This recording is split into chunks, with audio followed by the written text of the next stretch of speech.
I kind of was jaded a little bit because after Peaches and Cream, I started feeling like, oh, if I write a song, it goes to like the artist records it and it just goes to the radio and it's a hit. And that's how in my mind I was like, oh. This podcast is about you, your journey in music, and how you got to where you are now. I know you've had an amazing career, so I'd love to hear all about it. Yeah.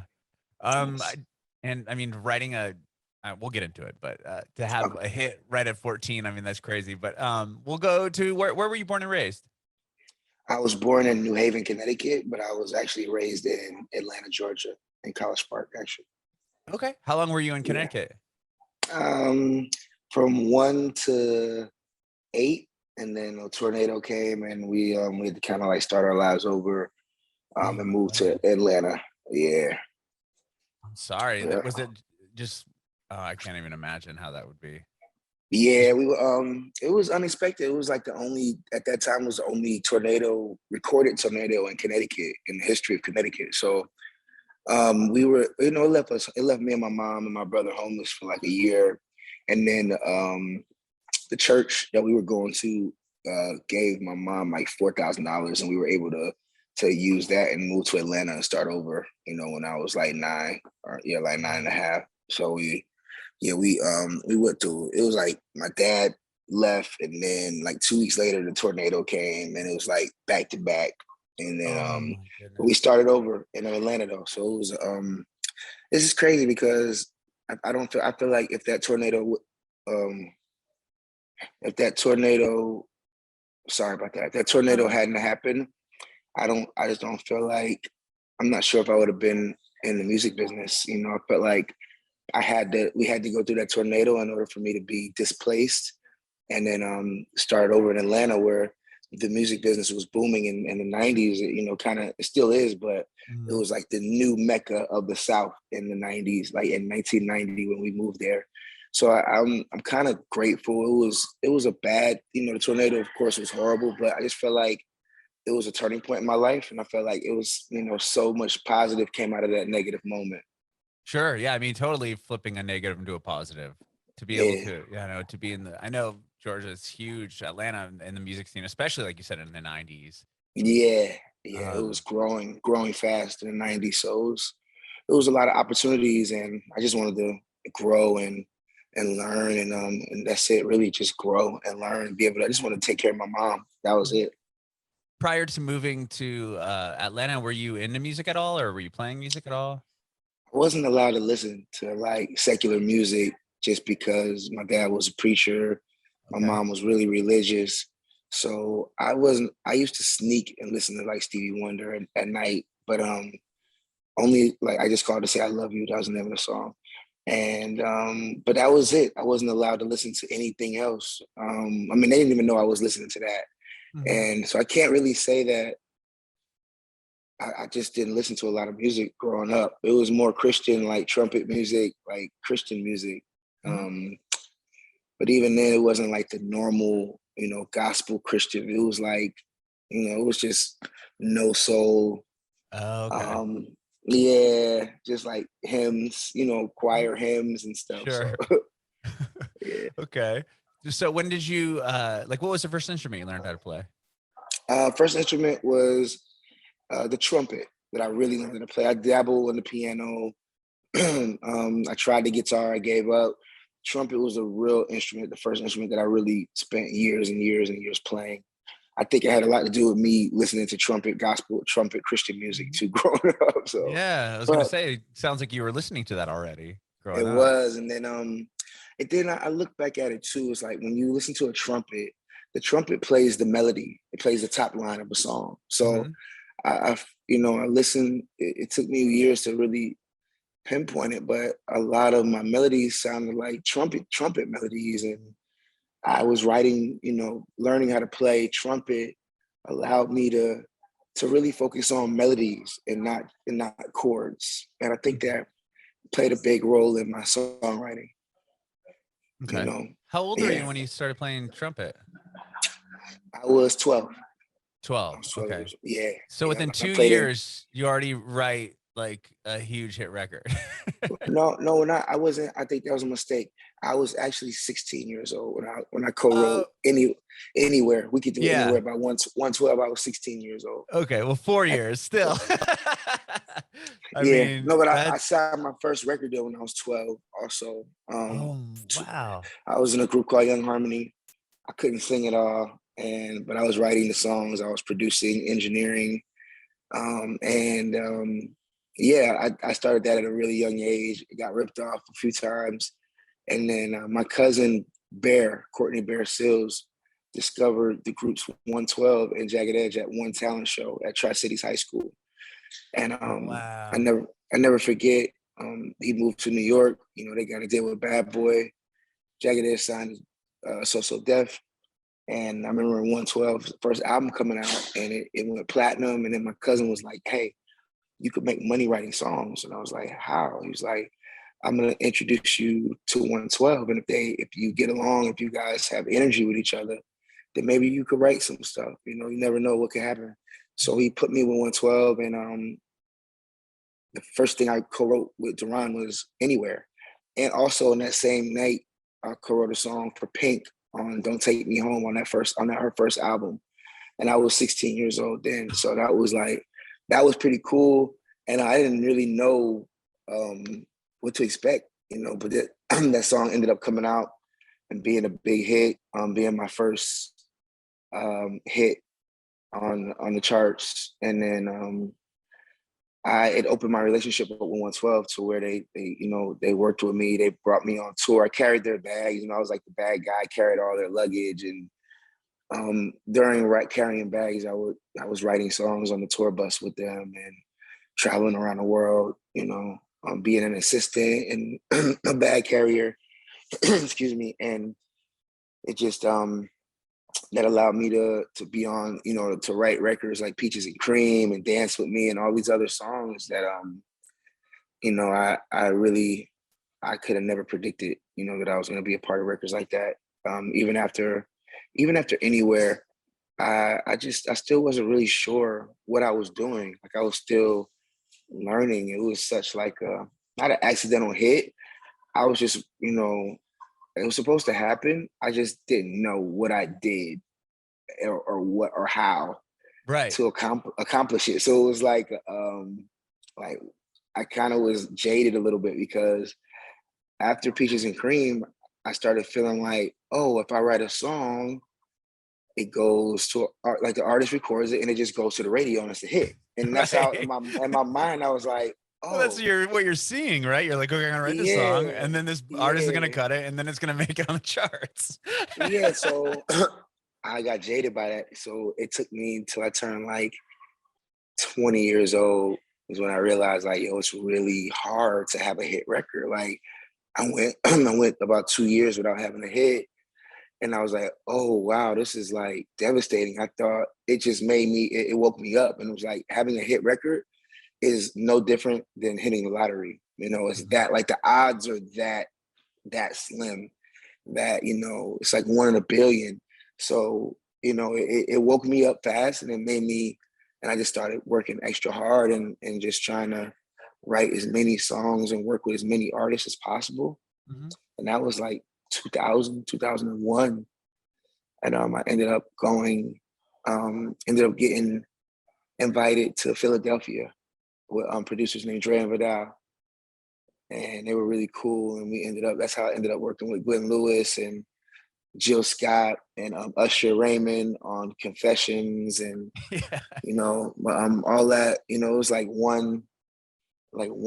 you know, one thing would lead to the next and one Uh-huh. song would lead to the next and different artists were, you know, nobody still knew who I was, which was never a big deal for me because I just wanted to be able to buy my mom a house. I never really wanted to be famous or popular or anything. I just know I wanted to get my mom and my grandma a house and get my mom a car, and that's all I was focused on, you know. Mhm. And so I never really understood the importance of people knowing, you know, I got my publishing, but I didn't understand the importance of like notoriety and credit, like verbal, like spoken credit from artists, you know, just Mhm. because I was still able to make money and write songs, but it took me a long time to figure out the importance of people actually knowing that I exist and what Mhm. I the music industry into the universe.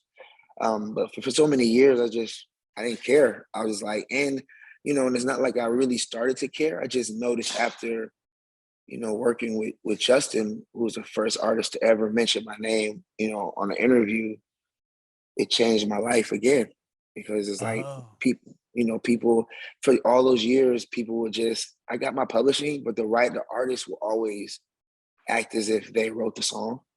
right. Of course. And I didn't have a problem with that because fans need to feel as though they're connecting and relating to the artist, not Mhm. the songwriter. So I understood that, oh, when artists feel when the fans feel connected, they purchase the record and then I make the money off publishing. So I was like, cool, you know, Mhm. I don't have to, nobody has to really know it's me. And then it took me a while to figure out that I could have credit as well. Like I was like, I told artists, like, look, you can say that you wrote this song, but just say that we wrote it together, you know? Mhm. And it took me a long time to get to that place. And and Justin Bieber was the first artist to really I told him, I was like, yo, you don't have to tell anybody. You just like you could just act like it's you because I don't want these little fans, I don't want the fans to be confused and not feel like they're relating to you. And he's like, Mhm. no, I want the world to know that you did my song. So I want everybody to know who you are. And I was like, it's not necessary. I'm like, you don't have to do that. And he went on the Ryan Seacrest show, and that was the first time that, you know, Ryan was like, hey, did you work with anybody on this project? And I'm so used to people saying no, you Yeah. know, Nah, which it's it all me. wasn't, nah, it's all me. Yeah, yeah. Right. Of So but course. he was like, nah, I worked with Pooh Bear did my whole album with me. And it was like, whoa, it was like, it's just crazy that it took, you know, from the time of me having my first success and, you know, back in 20, excuse me, excuse me, in 1996, 1996 to from 1996 to 2015, 2014, Uh-huh. nobody knew, no artist ever said my name. That's crazy. But I think, Yeah. do you think it has to do So with like, like an ego thing? Like if somebody went to it an was ego. interview, yeah, they're not gonna Yeah. be like, oh, well, I really didn't write this song. This other guy did. Nah, but it was in my mind, after a while, after I realized the importance of people knowing that I was a part of a song, my Uh-huh. thing was just say that we did it together. Like Right. even if I know I wrote the whole thing, I'm like, it's okay, just lie and say we did the record, we did it together. Uh-huh. And but no artist would ever do that. They just be like, they never would mention my name, you know. Um yeah, it was so it took, you know, and it was the irony of it, it took like a Canadian, you know, all the black artists, you know, all the hits I wrote for big urban artists and R&B artists, and they all wanted to get that credit. It took a Canadian to like mention me over and over again and put me on the map. Like Justin Bieber literally put me on the map where nobody knew. People think my songwriting career started in like 2013 with Justin. Whoa. So yeah, like You're like, it was I like got 20 years on that. at 20 years, you know, and then also I realized too how my life, a lot of things that I do, not on purpose, I'm just learning and growing as I go. Uh-huh. But just me not getting credit, I also feel like it allowed my longevity. You know, I feel like people naturally get tired of people over time. You know, Mhm. people get tired just naturally. So I feel like when somebody has a tag at the beginning of a song, you know, I feel like after you hear that tag, you know, if you're blessed, if that artist or producer is enough to have 10 or 15 hits and it's got this tag at the beginning of it, people are gonna get tired of it and they're gonna want to naturally just hear somebody else. And I feel like people not knowing that it was me all those years, it allowed me to have like four careers. Like I'm on my fourth career right now in my, you know, like from the 90s, from 96 to 2006, 2006 to 2016, 2016 to 2020, you know, going on 2022. So Mhm. now it's like, I feel like people never had the choice, never had the opportunity to get tired of me, or, you know, and because my style, I've written in so many different genres, from, you know, Right. Yeah. Latin music, country, Jamaican, Japanese, Russian. It really, nobody could really pinpoint on which songs I've done. Like, they could be like, nobody would guess, like, oh, the same guy that did this record did this country record. The same guy that did this Latin Right. record. That's what I'm looking at It's your no way. discography. I'm like, wait, what? You wrote this song, Yeah, and you wrote 10,000 hours, and then you wrote this song for this artist. Like, it's just so, yeah. I mean, talk about talent, right? It's just years and years of me growing, man. I'm still growing and learning, and understanding that too. Like, I understand that everything I write is not a hit. And then I also understand that the things that I might feel like aren't a hit sometimes are hits. So, you know, it's like that. And it allows me to grow. And, you know, outside of Justin, you know, now I'm just at a place now where it's like, I'm blessed to work with Justin, and we have new music coming out. And, you know, we just came out with a Christmas record with Bryson Tiller. But, you know, I still now have to prove, you know, that I can create hits, you know, on top of what I do with Justin Bieber. And I have done it, you know, like, you know, I have an issue with completely intentionally forgetting all my records that I've written, in order for me to not go crazy, and in order for me to still keep writing new songs and new concepts with new melodies and new wordplay and new styles. And so I feel like a lot of my, you know, I just feel like I have new points to prove, and new points to prove to myself, but also to the music industry, because now they just look at it like, well, you can't have a hit unless it's with Justin Bieber. And they only feel like that because they don't know my history. And I forget about my history intentionally. So I'm like, I'm right there with them. I'm like, no, you're right. I need to prove that I need to prove that I can have hit records, you know, outside of Justin Bieber. And so I've been, I mean, just show the Confessions record and be like, this thing went diamond. Like, he wasn't even around. Double diamond? Yeah, Oh 24 my, million, is 24 million geez. units. Okay, But well, it's still, like, but in the millennium, in 2020, you know what I mean? 2020s, I have to prove, I have to make hits, you know, with other Latin artists, you know, I got records coming out with Maluma, Jesse and Joy, Daleks. It's just a lot of stuff I have to prove. And it's lining up. It's lining up for me to be able to prove it with other artists. It's just what happened with Justin is it was such a blessing, just to be able to have somebody believe in me like that. Like, no artist has ever believed in me enough to let me participate in writing 3 albums, you know? And Journals, Purpose, Changes, and these were back to back. It wasn't like, you know, we get Poo Bear a break and come back 5 years later from now. It was like Journals, you know, which, you know, at the time, you know, didn't sell so well, but we ended up selling 1 million units after time, and it ended up being one of his best albums. You know, the people say is one of their favorite albums. Purpose, you know, I didn't think I was going to be on Purpose because Journals was just at that time wasn't successful. So I was like, there's no way he's going to work with me after Journals just didn't do well. And he proved me wrong. And Where Are You Now, you know, was the record that brought, you know, that was Justin's comeback record. And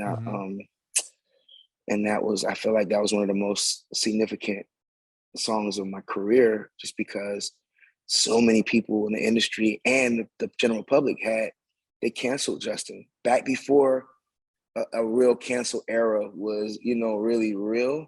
They canceled Justin, and they said that he wasn't ever gonna come back ever again. And I just didn't believe in that. And Where You Now was the song that proved everybody wrong. And, you know, we went on to, you know, with Purpose and What Do You Mean and all these records. And, you know, we look up and, you know, we sold so many records. So it was a blessing that Justin still believed in me after Journals, and believed in me enough to allow me to, you know, put together changes in its entirety, you know, like every song, which is like mind blowing to me because it's like he could get anybody to write for him. Like he's Justin Bieber. So it was like the fact that he's like, nah, this is all you. Like this is me and you, we're doing this together. It was like, it was just I don't know. It definitely it gave me I already respected Justin on another level, but he told me he was gonna work with me forever.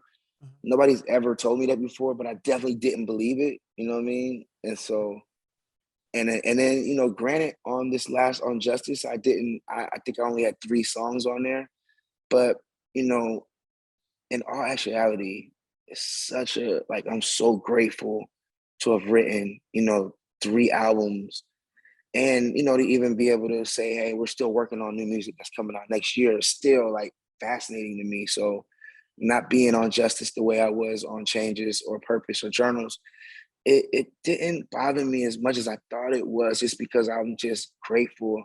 And as long as like I feel like as long as people in general stay in a state of graciousness, it's like you can't really get upset. It's just like, yo, I've done so much, I've had so much success.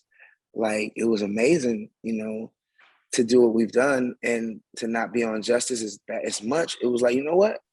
I felt like, man, it felt weird because I just wasn't used to not working with him, but it made me still be so grateful and appreciative of all we've done and all the music that we still have to come in the near future. I mean, that says something about the guy. If you know, early on, you write a record with him, and he's like, I'm only gonna, you know, I only want to work with you from here on Yeah, out, and then follow through on that, and then to be the first person to drop your name in an interview. yeah, I mean, did yeah. that open the floodgates even more so? Like, were people It calling you did. like, "Oh, you're the guy that writes these huge hits for Justin Bieber"? Like, how do I Yeah, it get did. involved? It did because for so many years, I've written, I've had R&B, I've had success in R&B and urban music. Mm-hmm. So to cross over and have like, you know, hits like Where You Now won Justin's first Grammy. What Do You Mean was Justin's first #1 on the Hot 100. You know what I mean? Like these were huge milestones that nobody could ever take away from us. And just to be able to cross over and start doing big pop hits, it said a lot. And Justin repping me and saying, you know, giving me credit vocally, outwardly giving me credit, it allowed all those pop artists that would never ever think twice about reaching out to me. They all started reaching out. And then this is where I had to be real critical with choosing, you know, not just jumping and working with every artist, because Justin Bieber believed in me, every artist wanted to work with me. And then I had to be smart and say, okay, Justin Bieber just opened up the floodgate. Is it smart for me to work with every artist that now wants to work with me? Absolutely not. And it was just because it took Justin Bieber to believe in me, you know, to get these people's attention. So now it's like now that I got the industry's attention and the biggest pop stars' attention, I'm not just gonna start working with these other pop stars and turn my back on Justin. Right. I'm not gonna, you know, give a sound to another, you know, male solo artist in the same lane as Justin, like a Shawn Mendes. Shawn Mendes reached out to me. All these artists reached out and they were like, I hey, bet. you're my favorite songwriter. I want to work with you. And I had to make executive decisions and say, you know what? I'm not really working with anybody right now, you know, and it's just out of the respect for Justin and his loyalty to me. He was so loyal to me. It was like, there's no way I'm gonna go and work with other male solo artists and have success with them, and then come back and be able to look my brother in the face with a straight face and not feel a certain way. Right. I mean, So if you wrote a huge hit for Shawn Mendes and, then it you becomes know, and then, competition for Justin yeah, then Bieber. he comes back and goes, "Hey, how Why you come ain't you give me weren't that with, song? yeah, why didn't I get that Or song? Now it's the number why one didn't track I? in the country." Why wouldn't I hear that? Why didn't you play that song for me first? So Right. my rule, you know, it turned into anything that I write, no matter what, Justin gets first dibs at it, and whether he likes it or not. You know, at least I could, you know, at least he could say, "Oh, you played me that record," and I didn't. You know, you could look through my history. I never went on to work with any other male solo artists after Justin, because in America, I worked with, J Balvin, which was Latin. We of course we did, the Despacito with Louis Fonsi. That was included, Justin included. But as far as, me working with another male solo artist that could actually compete or step on Justin's toes, I never did it. And I'm not sure if he cared or not, but I just know that I wanted to be as loyal to him as he was to me, Sure, I'm sure he respected the hell out of you for that, or still does, right? Yeah. Because I I still to mean, this day won't work with any other, they haven't stopped reaching out. It's just I'm in a constant state of, I'm not working right now. I come up with amazing excuses like I'm trying to, I'm taking a break. You know what I mean? It's never just right. like, I can't work with you because I work with Justin. You know what I'm saying? It's never that. It's like, now I'm taking a break. I'm not working, and I just need to, I ran out of concepts. I'm trying to, get my mojo back, all these different excuses. And it's cool. And it just allowed for me still to show that level of loyalty to him that he's displayed to me over the last 8 years. Sure. I'm Yeah. curious, like first for example, like Dan and Shay, 10,000 hours. Yeah. You helped write that song, correct? I co-wrote that record. It was Justin sent me the idea of it, and he was like, "Hey, can you make this to something, to make this, do what you want with this?" And the idea was there, and I flipped it. I flipped, melodies. I wrote a new bridge. I, changed a couple of things, and I just turned it into a record that I knew Justin would love to sing. And I sent it back to him, and he cut it immediately. And Okay. Yeah, see, yeah. I So didn't know if it was one of those things where you wrote the song with them and no, then you're like, no, "Hey, like Justin nah, would be Dan rad for this nah, record." nah. Okay. Dan and Shay, amazing songwriters. They wrote the record. Uh-huh. They sent it to Justin. Justin Got sent it it. to me and was like, "Yo, make this how you would sing it. Like, make this how you would want." You know what I'm saying? And then he's like, "Whatever you want to change, whatever you want to rewrite." And so I just went in and I did my thing to it, and Justin loved it and cut it. And I didn't I wasn't really sure if it was gonna actually come out as a single or anything. I didn't know it was gonna be as big of a hit as it was. It's like one of the But biggest songs. yeah, one of the biggest. It's definitely their biggest hit. Oh yeah, it's the one that everyone So, knows, right, from them. yeah, and that, that's another thing, man. Being blessed like enough to go back, and when I say these songs like Peaches and Cream to different people, nobody knows. I'm like, "Have you ever heard of Group 112?" And they're like, "No." And I'm like, "You ever heard the song Peaches and Cream?" They're like, "I love that song. It's my favorite Right. song." So I'm like, whoa, it's like such a blessing to be a part of the record that people remember. They out remember it more than the artist. There's Uh-huh. so many songs that people, you can, people, would love these songs. And if you ask them who sings them, they don't know. They don't even Mhm. know. They just love the record and they can They relate just love to it. this They love song. it's the song. So it's like, it's a blessing to be able to be a part of the the intellectual property that lasts forever. And people hum these songs forever. They don't hum the beat. They don't go around humming the music.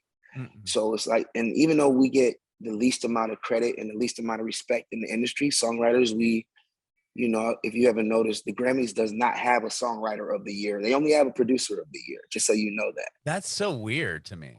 Yeah, but yet there would be no producer of the year if the song wasn't a hit. Right. Every year you look at these categories, you're like, wait a minute, I don't know these people. And you look at the song, like, I love that song. Mhm. But the awards go to, it's a producer driven game. So over the years, I had to become a producer, because they don't acknowledge songwriters, they don't respect us, they don't. But our part is the most important part of the whole thing. Like, you can have an artist, you can have music, you can have a tour, you can have award shows. If you don't have a song, there's nothing to be rewarded. There's nothing to sing. There's nothing Right. to perform.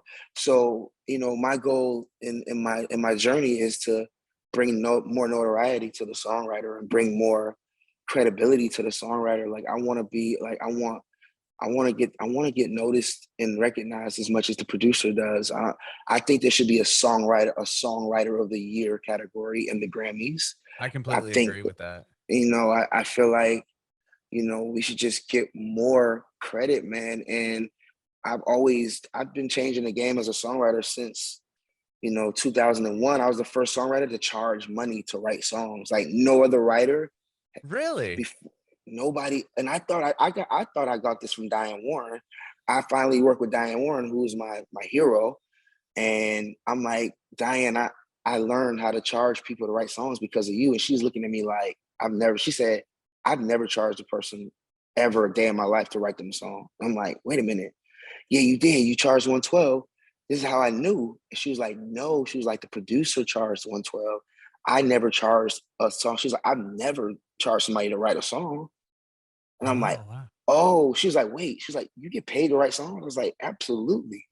She's like, so I can charge? I was like, yeah, you're Diane Warren. Of course you could Yeah, charge sure you a can. songwriter's fee. You're not selling a song, it's just your time. I'm like, look, what if you go in the studio and you write a song and it's amazing and it's amazing and the artist loves it and the label loves it. But when it comes out, the label doesn't support the song. They don't hire the correct radio promotions. They don't do the correct marketing for social media. So it's like, now you just gave this song to an artist that everybody loved. It was a hit, but the label fumbled the song. Mm-hmm. So now, am I just out of my time in my song? No, that's why I charge. Is I'm like, and as a vocal producer, I can write you a song, but you're not going to be able to sing it unless I vocal produce you. It's not going to come out the way I sang it. Like when I record a song and send it, people are like, yo, this is a smash. So back when I was younger and they didn't want to pay me, I was like, cool, go ahead, just record the song. Take the song and record it. And they always would come back and be like, it doesn't sound the same. I'm like, duh. I need to be there to direct it and show the person how to sing it the way I sang it. And in order for it to resonate with you the same way it resonated when I sang it. And that's when the light bulb came on. I was like, oh, you don't want to pay writers, but will you pay a vocal producer fee? And they're like, yeah, we could justify that. And that's how I started getting paid as a songwriter. It was like, and then that just turned into vocal producer fee / songwriter fee. And, I was the first to do it. The first songwriter to ever be like, you know what, before I think of one word, a melody, I need you to pay me $100,000. I love that. And if you don't love what I came up with, guess what? I have a warranty. I'll write you another one.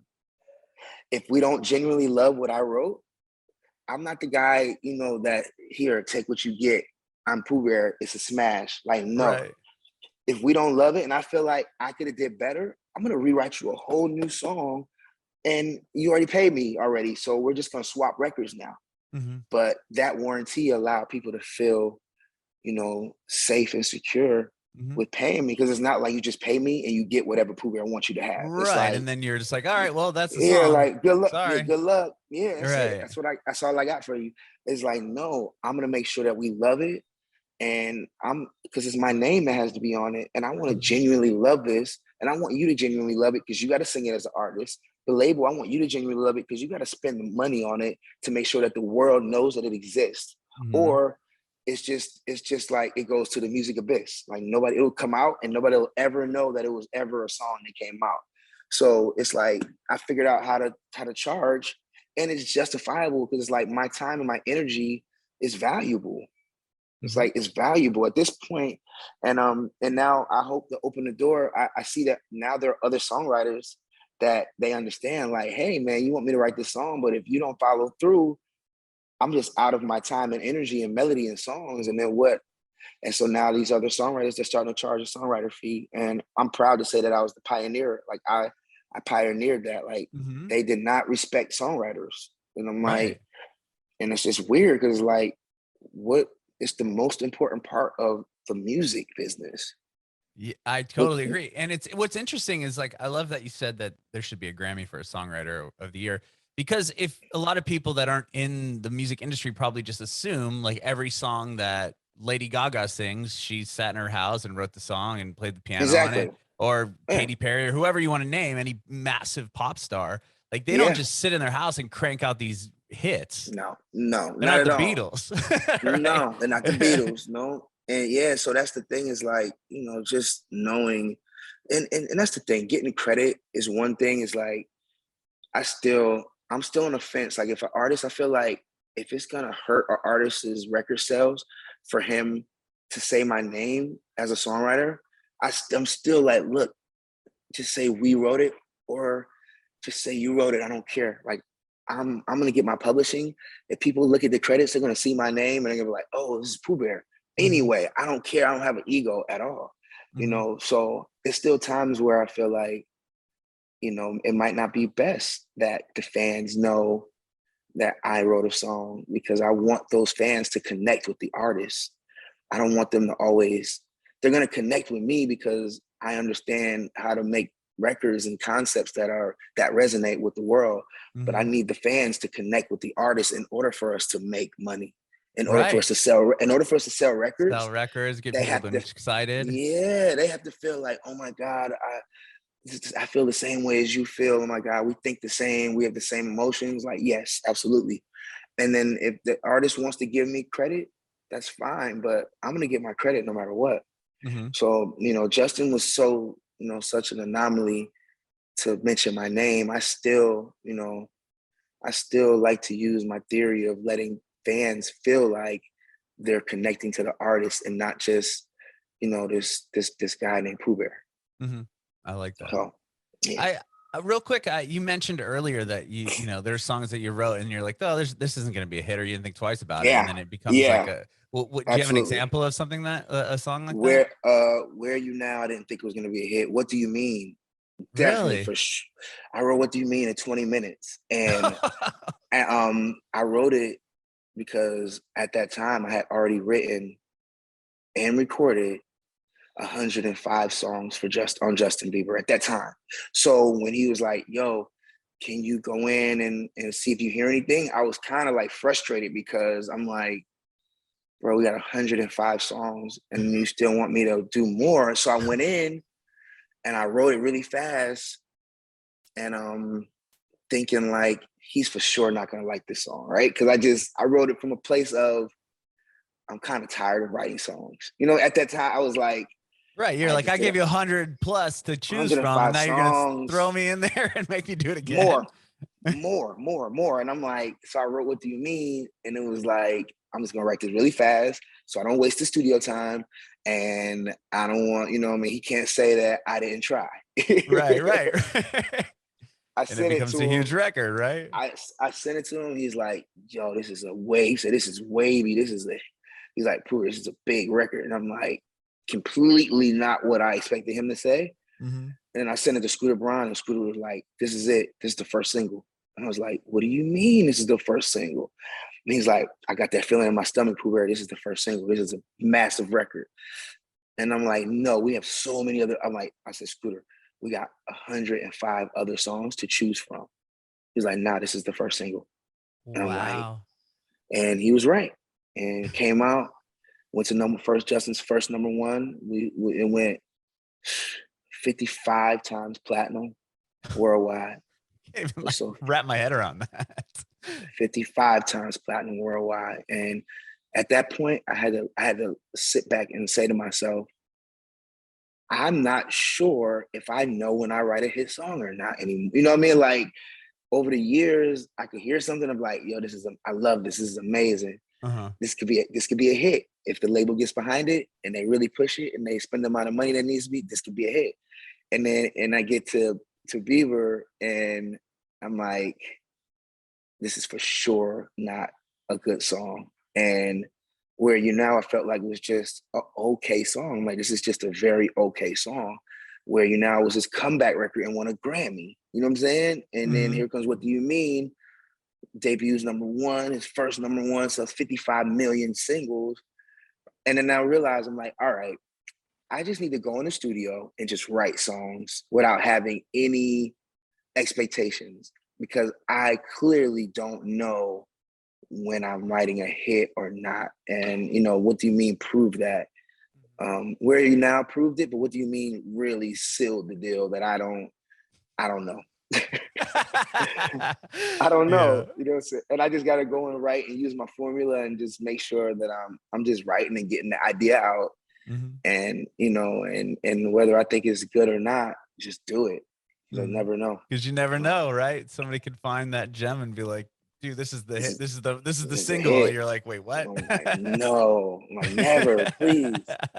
Yeah. Well, you write songs, I mean, obviously for a ton of artists, but you have your Yeah. own project as well. Yeah. Yep. I just really just been working on an album called The Book and the Bill. The Bill is my brother, and he lives in between, you know, France and Geneva. He's a poet.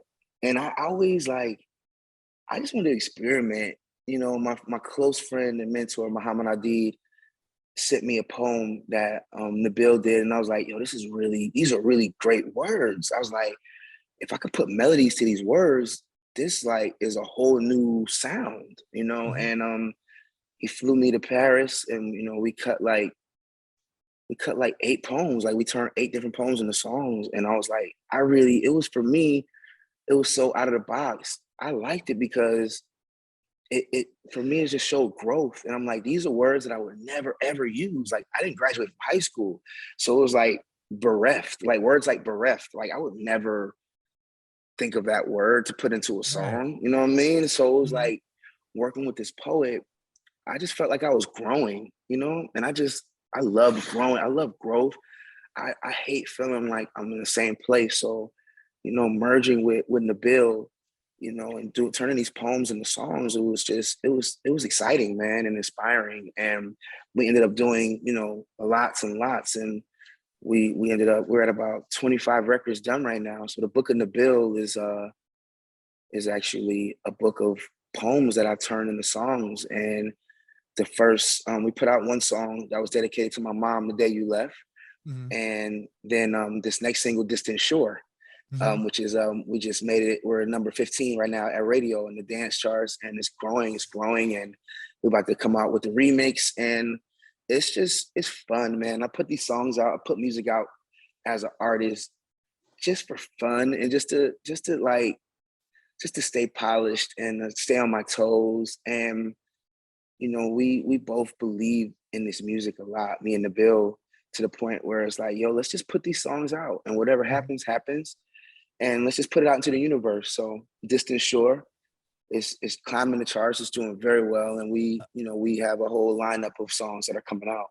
Amazing. I love the lyric video you guys put together too. Oh, cool. Thank you, man. Yeah, it's cool. Just like the space aspect of Yeah. it. Yeah, it's really rad. That's cool. Yeah. I like it a lot. So awesome. So you're gonna have a record coming out, a full record. The Book in the Bill. Book in the Bill. I love it. Yeah. And obviously you're working with a bunch of other artists right now, I'd imagine. Yeah. Maluma.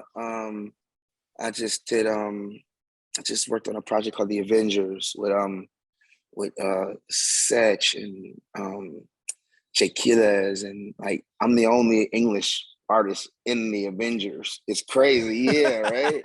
That's cool. And of course I'm singing in Latin. I'm singing in Latin, you know. So it's just a challenge. I just like to challenge myself. I get bored. So yeah, we have our records coming out, you know, with Chris Brown and Maluma and Daleks and Jesse and Joy, and the list goes on. Artist named Bri B, that's on my label, Bearthday Music, Def Jam, that's coming out. Wow. It's just I just kind of always want my hands in everything and keep my hands in everything, man. Just stay growing. I just don't ever want to get complacent. Just because I always know that there's other writers out there writing, man, as hard as writing, and as long as I stay ahead of it, and my sound is what people are emulating. And, you know, that's another thing. Having the success with Justin Bieber, my melodies and my frequencies penetrated the universe they've been penetrating the universe consistently for 8 years now. So now when I hear any music, I hear all my melodies. And it doesn't matter which country I go to. I could be in Japan, I could be in Colombia, Brazil, and I'm gonna hear it, and I'm like, yo, that's me. Like those are my melodies. But I have to realize that people can't escape the radio. They can't escape what they're influenced by.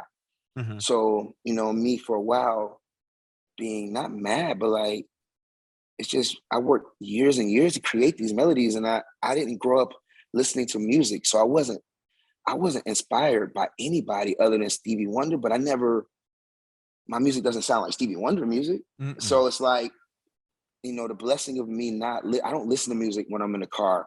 The blessing of me not growing up in a household where there was music playing all the time.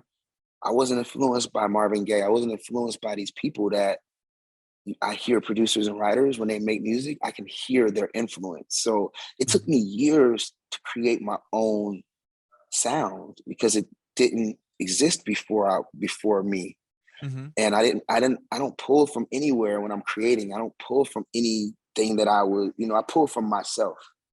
And, you know, so to hear my melodies with other people, it kind of made me feel sick to my stomach because it's me. And it's not like a derivative of me. It's not like I got it from I got it from I got this from I got it from the Temptations. Right. And now, you know what I mean? It was like, now Yeah. this came from my heart and my soul. So Mm-hmm. now to hear it in the world and hear other artists and everything I'm hearing, I'm like, yo, those are my melodies verbatim. It took me a minute to learn how to be flattered by it and not Irritated. They're stealing your sound.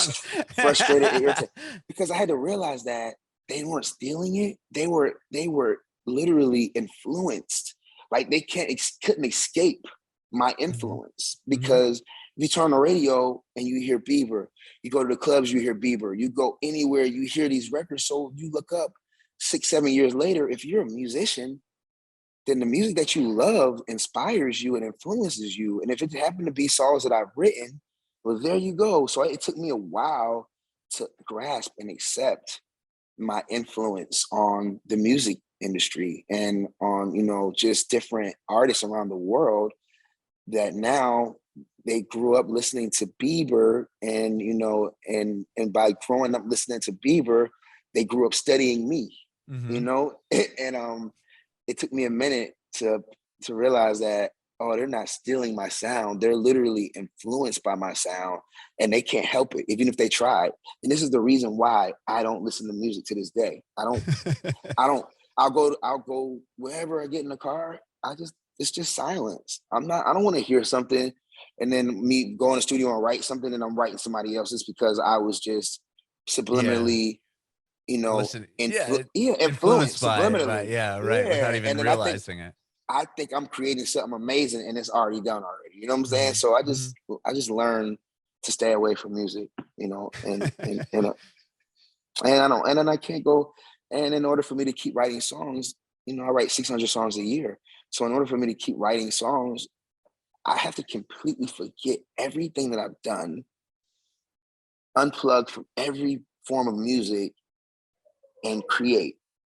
And that way, it's the only way I can write new songs and new concepts and new melodies and push myself, you know, to challenge myself to just grow and do different things. You know, it's the only way to do it for me. And that's the only way I could still be working with Justin, you know, because most writers, the average lifespan is 3 years. And it's because they'll get a hit, maybe 2 hits if they're lucky, and then they celebrate. And then that sound that they had as a hit is gone. It dies. And now it's not now. And now there's a new hit from somebody else. And now they're the new writer or producer that's popping. Right. And then they have their little run. Then it goes you know away, what I'm saying? And then it's the next. And then somebody else come. It's what I've been blessed enough to do. It's never really been done before. You know, Quincy Jones worked with Michael Jackson on Off the Wall and Thriller. He wasn't writing songs, he was orchestrating. You know, he was pulling people in, he was pulling timber, you know, the writer, pulling the writers in, pulling the musicians, and pulling everybody in. I've literally created and written, like, these are like from my soul, these records, and 3 albums, I'm still writing and Justin's still working with me. It's like, I look at in the history of music, It's never been done like this. Right. No, you look at Elvis Presley, he had multiple songwriters over the years, different albums. Mm-hmm. Usher, even Usher, like every artist, Chris Brown, you know, I've written hits for Chris. They go on to the next writer. You know what I'm saying? Usher went on to the next night. Usher went on to the next writer. All these artists that I worked with went on to the next, whoever was hot, you know, after the records I did weren't hot anymore. 112 went on and they wanted to prove that they didn't need me. You know, they were like, nah, we don't need you. We're going to show you. And, you know, thank God I was blessed enough to write, you know, their biggest record, Peaches and Cream. And I've been blessed enough to look throughout the history of my career and say, wow, I've been blessed enough to write the biggest song. Every artist I've written for, I've been blessed enough to write their biggest hit. It's crazy. It's so crazy. That's amazing. And so no matter what, they can't ever forget about me. And they always got to think about me. They do. And whenever they got to do shows, they got to sing my songs. I love that. All of them. All of them. Feel good. That's so cool. It's amazing, man. It's a blessing. It's just a blessing. And I understand it that, you know, it's not normal, and I never take it for granted. And that's why I'm in the studio. I'm in the studio every day. Like you wouldn't think I've written one hit in my life. But you got to keep going, right? I love that. I got to keep going. And I appreciate your time, Poo Bear. Thank you so much for doing this. Yes, sir. Thank you for having me. I do have one more quick question before I let you go. I want to know if you have any advice for aspiring artists. Absolutely.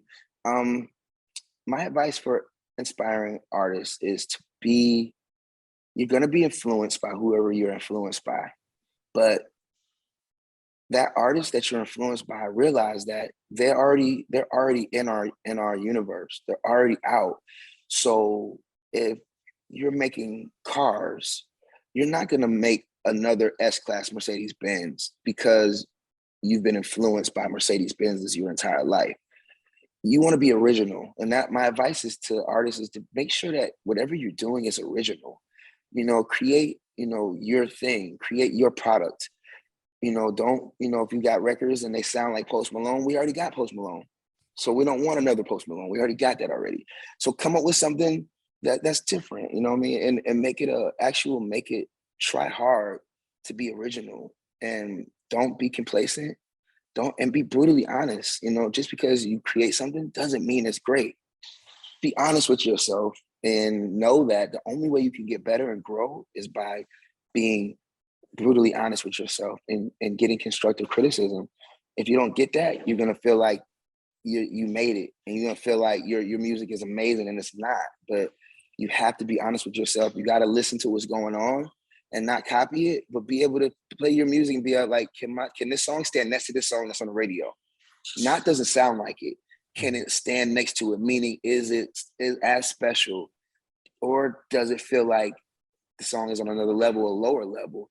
And you have to be honest with yourself about those things in order to really grow and to stick out. And if you don't do that, you're never going to stick out. You're going to blend in. And you're going to get lost with all the other artists that are copying other artists. So my advice is to be original and be brutally honest with yourself.